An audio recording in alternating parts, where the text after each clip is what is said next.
Last week, an unthinkable tragedy happened in Surfside, which is a small town near Miami, Florida. So you've probably heard of this story and seen the footage. The collapse of this condominium, so heartbreaking.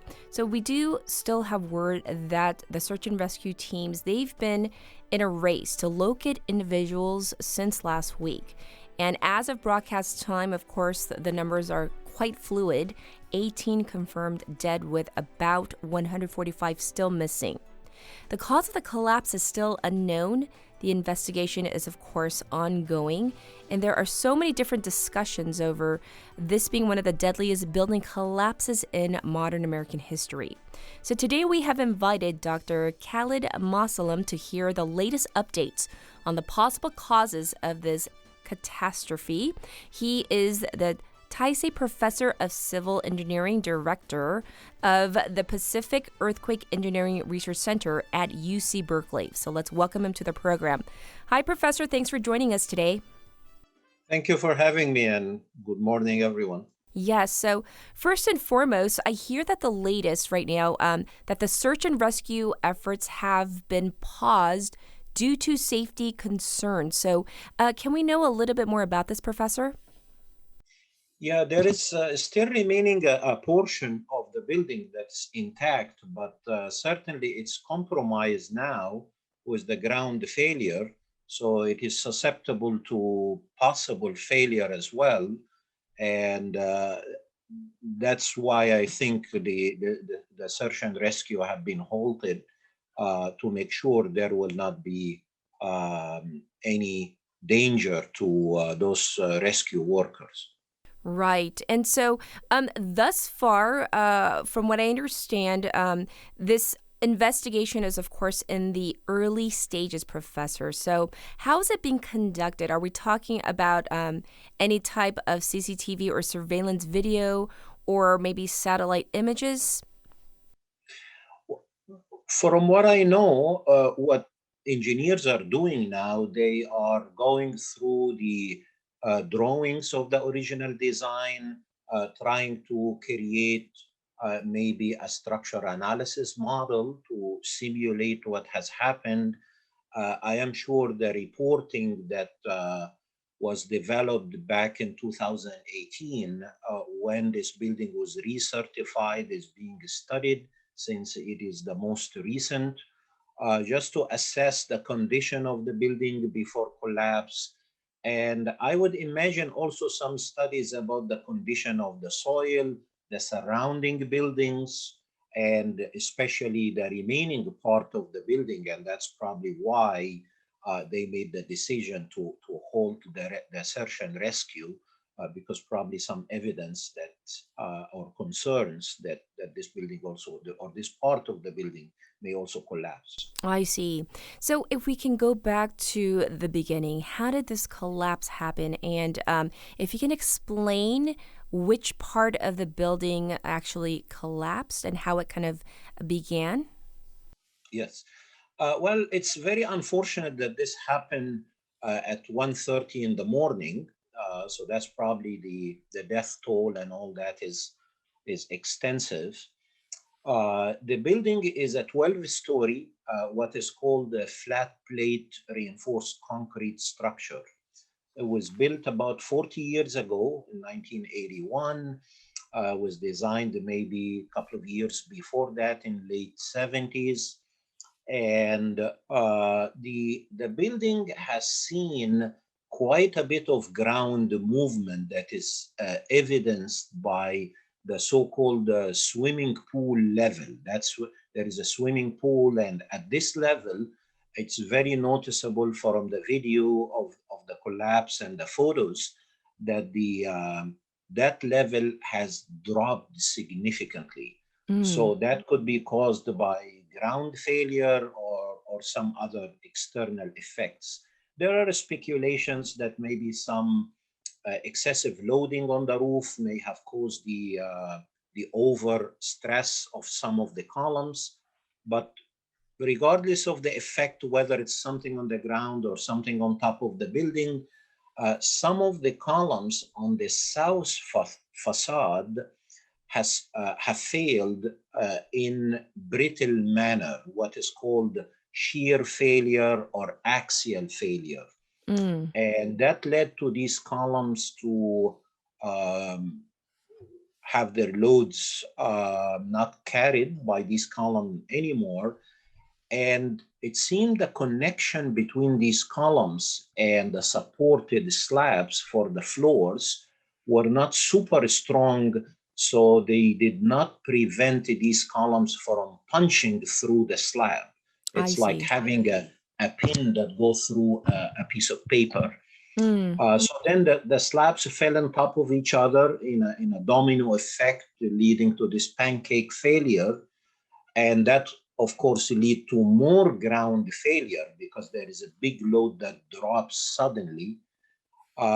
There were also evidence that the tower that collapsed have leaned a little bit towards the west side, which exacerbated this domino effect or this pancake mode of failure.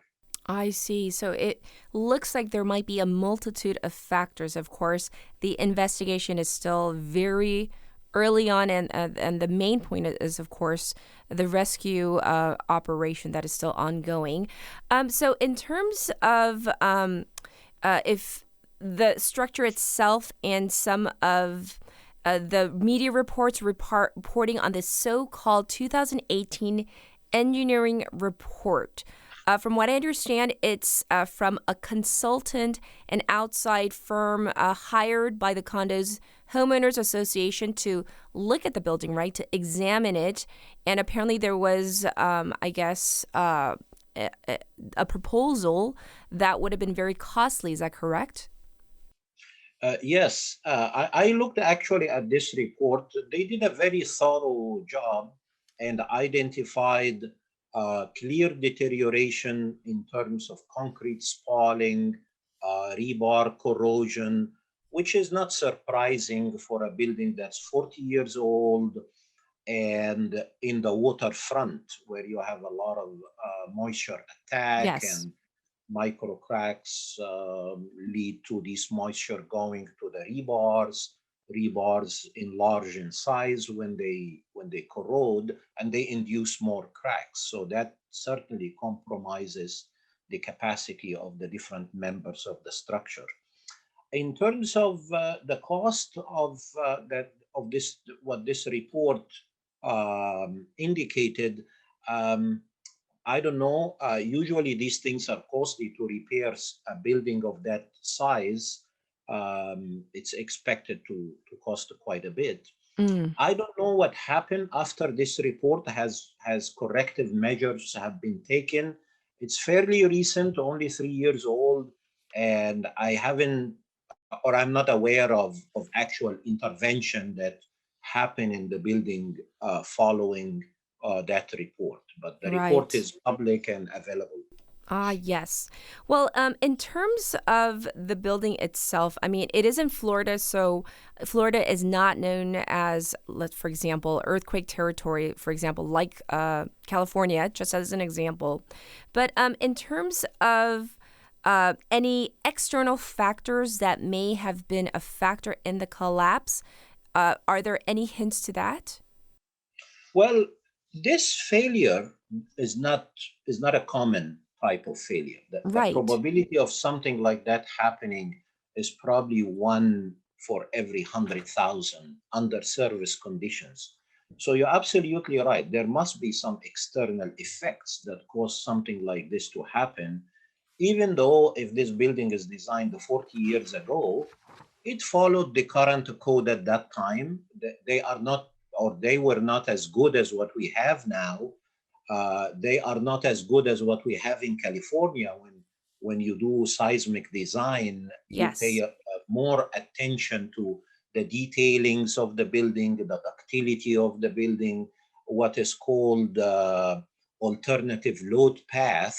So you prevent this collapse from happening Mm. and you find another path for the loads to follow so you can avoid complete collapse. So there has to be some external effects. Are they the speculations that we read about in the news, some Mm, sort of nearby vibration because of construction? Could it be ground failures? In my opinion, it seems ground failure is the most probable from the photos we see yes. uh, for the swimming pool level and how much the ground have moved down.